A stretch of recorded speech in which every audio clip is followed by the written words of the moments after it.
Hi, I'm Brianna Albizu, and I'll be bringing you the top stories from around Columbus. Ohio State released its report on the investigation into Ted Carter's dealings with a podcaster. The reports reveal more about their interactions and how other personnel were involved. A statewide coalition is launching a campaign against an effort to abolish Ohio's property taxes.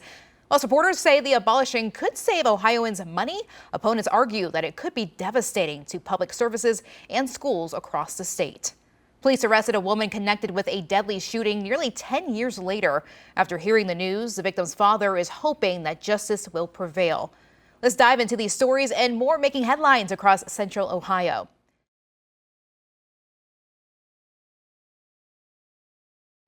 Inside the 121st, there are tributes, messages of support in red, white, and blue, gratitude drawn by hand, a community reaching out, their thanks now lining these walls. Most of our buildings right now have hearts and flags and airplane cutouts and cards adorning the walls and the tables. It has lifted the spirits of the airmen who walk these halls after the loss of 3 brothers in arms, Captain Seth Koval, Captain Curtis Angst, and Master Sergeant Tyler Simmons, killed last month in a refueler crash. We wanted to help honor their legacy, to uplift their sacrifice, and really capture it so that everyone can see that and understand that. So the 121st found a way to make sure their fallen brothers are never left behind, adding their names to one of the wing's most distinct refuelers. And we felt it was most appropriate and fitting to do that on our heritage jet that has the Ohio Burgee with a Minuteman superimposed, capturing our National Guard history. A flying tribute. It is the same KC-135 Stratotanker that brought the 3 airmen home for the final time.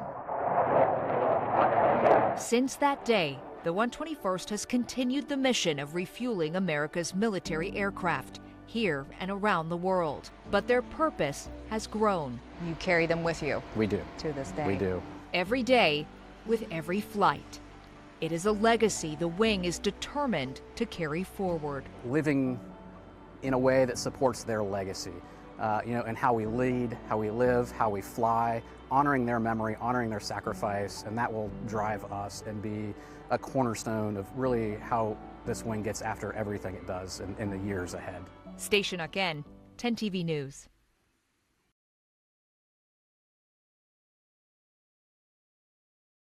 Came here to Columbus, Ohio, like any other immigrant looking for a better life. Jonathan Bernal came here from Mexico 20 years ago.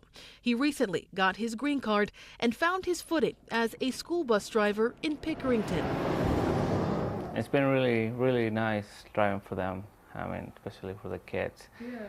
You get attached to them. Has thousands of personalities. But in February, his wife Kathy says he got this letter saying under new federal guidelines, citizens from Canada and Mexico can no longer hold a commercial driver's license, or CDL, without showing proof that they are a permanent resident or U.S. citizen. When you hear that, what's going through your mind? Why are they doing this? He has his green card, They're not taking other people's, but why him? Kathy says they showed the BMV Jonathan's social security card, green card, license, password, and utility bills, all to prove he's living here legally. But ultimately, they were told that the BMV needed more federal guidance. You have someone here that is doing everything right. They have every single piece of paperwork that they need. They've turned in, everything is done correctly. Why can't they move forward? We did that interview on Wednesday, and Jonathan's CDL was due to expire that Saturday. Well, after days of pushing the BMV for answers, on Friday, they sent me an email telling us they were willing to work with him. And as of Monday, Jonathan's family told me he was given an extension and his CDL was renewed. But what changed? A spokesperson for the BMV told 10 Investigates they needed federal guidance on which documents they could use to verify someone's legal status. And they went on to say that this delay was also caused by the agency having to update its own system because of new guidance. The BMV hasn't confirmed how many CDL holders have been impacted by this change.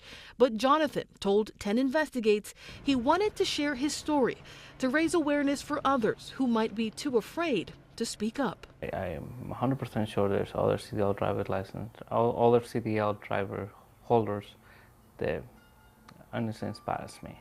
Jonathan's family tells me because of this last-minute renewal, he was able to keep his job driving for the school district, but he did lose his route. He will now be driving as a substitute bus driver. In Pickerington, Rochelle Aline, 10 TV News.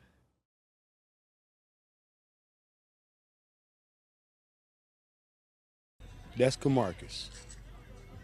That's my son. There will never be another one like him.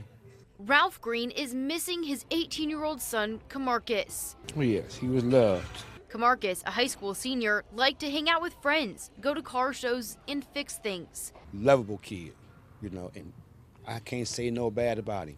I can't say no bad about none of those kids. They just being kids. On Thursday night, his father says a hangout with friends went terribly wrong. I need the police on my house right now. A child was shot. Police responded to his friend's home around 10 p.m. Thursday night. According to police, 18-year-old Damian Greer shot and killed Camarcus with a rifle. Greer now charged with murder, but Camarcus's father says the two were best friends and it was an accident. My understanding was they was down there playing with the guns, and when Damian picked up the gun, it went off. Like he said, he didn't know it was loaded. Green went to Greer's arraignment, asking the judge to go easy on him. A judge set his bond at $20,000. According to the prosecutor's office, any bond under $100,000 for a murder charge is considered unusual. You don't think Damian should go to jail? No. And I'm pushing. I told the prosecutor that we don't want to press charges. We don't want nothing to happen to it because we know it was an accident. How? Tragic, yes, but it was an accident. No ill intent, no intention at all. Green says Greer, now released from jail, is suffering enough. Instead, he wants this to be a lesson for young people to take weapons seriously. When you choose a wrong path, you don't live the wrong life. Choose the right path. Do right. Make it to see my age. Playing with guns, like I said, guns is not nothing cool to play with. They might be cool to look at, but they're not nothing cool to play with.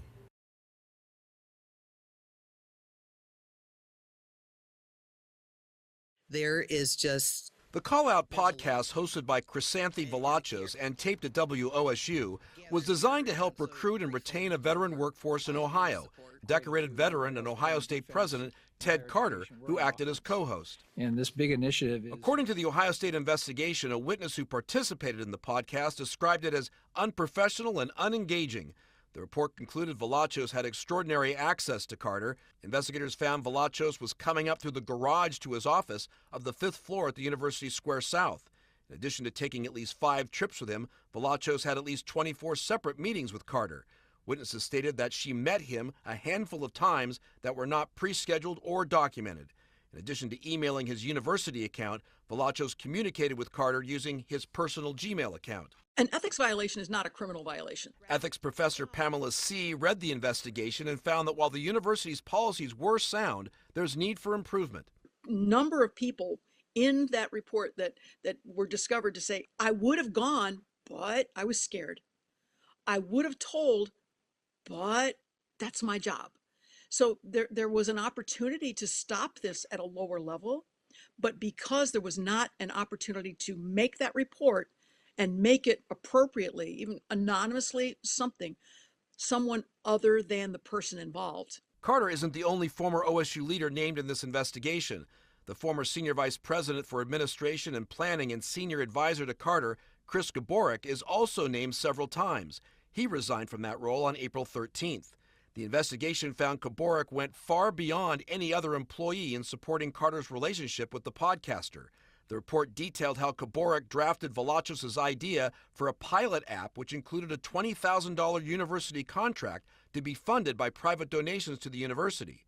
Professor C. agreed the university's actions against Carter were just. He behaved inappropriately and therefore should not have been kept in that position. And at a position of that level, his responsibilities are much higher than most other people. So I think the loss of his position was appropriate in this instance.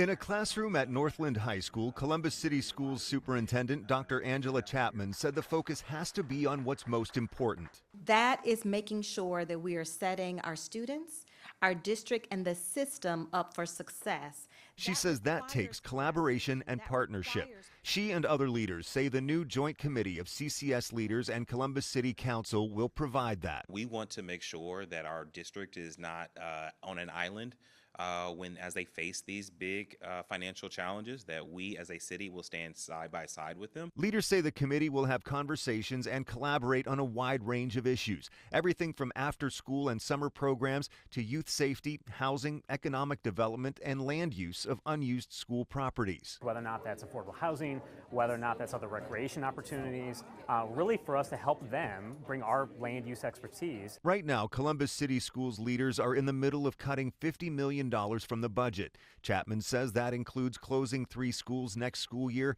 and cutting dozens of administrative and other staff positions. Those are still in the works. It's a pivotal moment for us in Columbus City Schools and a great time for us to be stacking hands with our city council and our community to be thinking about how can we truly leverage all of the assets and resources that we have at our disposal. Columbus Education Association President John Coniglio says as many as 445 teacher and staff positions could be cut.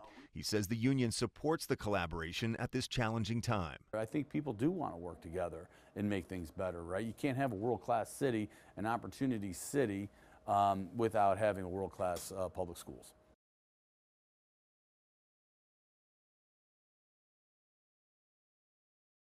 Don't gamble with Ohio's future. That's the message from a new statewide coalition about the effort to pass a constitutional amendment to abolish property taxes in Ohio. Property taxes, nobody likes them. People are upset about them, but they provide 2/3 of the tax revenue for local services around the state. And if it goes away, it's going to be calamitous. Ohioans to Protect Public Services argues abolishing property taxes would hurt fire and police service, municipalities, and schools, and would lead to much higher sales and income taxes. State leaders say property taxes bring in about $24 billion a year. We would end up with the highest income tax rate in the country. We would end up with probably the highest sales tax rate in the country. Brian Massey with the Axe Ohio Tax Committee declined an interview request Monday because the committee is announcing Thursday how its signature gathering campaign is going for the constitutional amendment. In a February interview, he said cutting government spending could offset the loss in revenue. The size of the state government could be drastically reduced. So it's not a matter of, well, we're going to transfer what we're doing with property taxes over to sales tax. He said people are struggling. I can't tell you how many people have called me and saying they just got the tax bill and they say, I can't afford these. I'm going to be priced out of my home. We caught up with Coalition on Homelessness and Housing in Ohio Executive Director Amy Regal at the organization's annual conference in Columbus. So we do see a lot more individuals as they age facing housing instability. And we're seeing a growing number entering homelessness. While she says high property taxes are hurting those on fixed incomes, she would like to see a broad approach to fix the problem. Many of those services that are funded through property taxes are essential in our communities, and we can't lose those.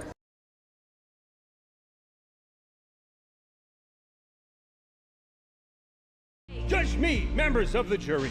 The Columbus International Film and Animation Festival is celebrating its 74th year. It's such a cool legacy. We're the oldest film festival in all of the Americas, so really the Western Hemisphere. That legacy includes honoring some of Hollywood's biggest names. We were once an Oscars feeder. We gave Steven Spielberg one of his awards in the 1980s. Now the focus is global, featuring films from nearly every continent. 我给它起了名字 We have films from Asia, the Middle East, Europe, South America, and North America. More than 100 films will be shown across a dozen categories, from documentaries to animation. The festival is also embracing innovation. Greetings, fellow co-worker. We were actually the first festival in the country to accept AI submissions and create an award for AI.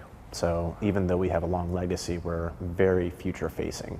The festival nearly folded during the pandemic, but it's now seeing a resurgence. This is going to be our greatest turnout of filmmakers maybe ever. We have close to 40 different filmmakers confirmed nationally and internationally, some from Ohio, some from the US, and a lot from international, and they're bringing their crews too. And the location carries a lot of meaning. It's not lost on us the symbolism of holding it at the Phoenix theaters, because this really is a rebirth of the festival. Films run all day, followed by an award ceremony and after party next door. Organizers said the goal is simple: celebrate filmmakers and connect audiences with stories from around the world. We're so excited to host this in Columbus, Ohio.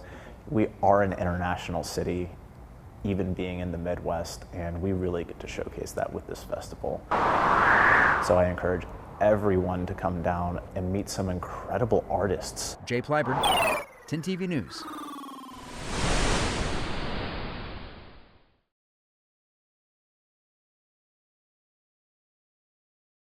Back in 2016, witnesses told police that Darren Mitchell had been shot before he made it back to his Linden home.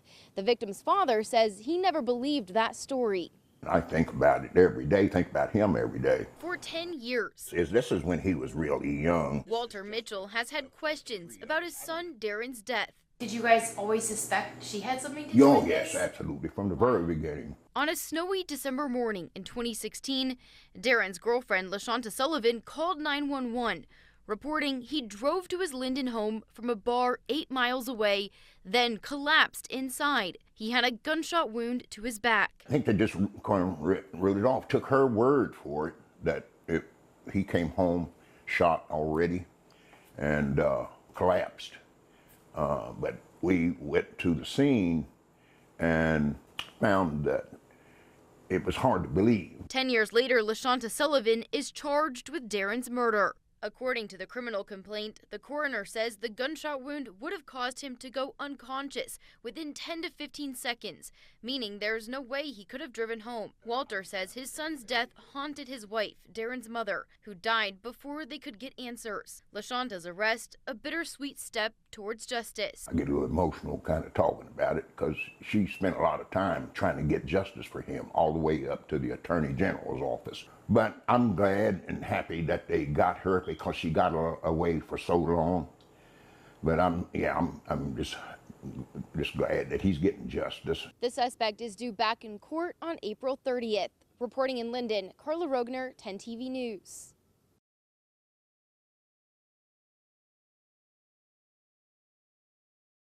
We call it the life cycle of a raindrop. Advanced Drainage Systems, or ADS, is reimagining stormwater.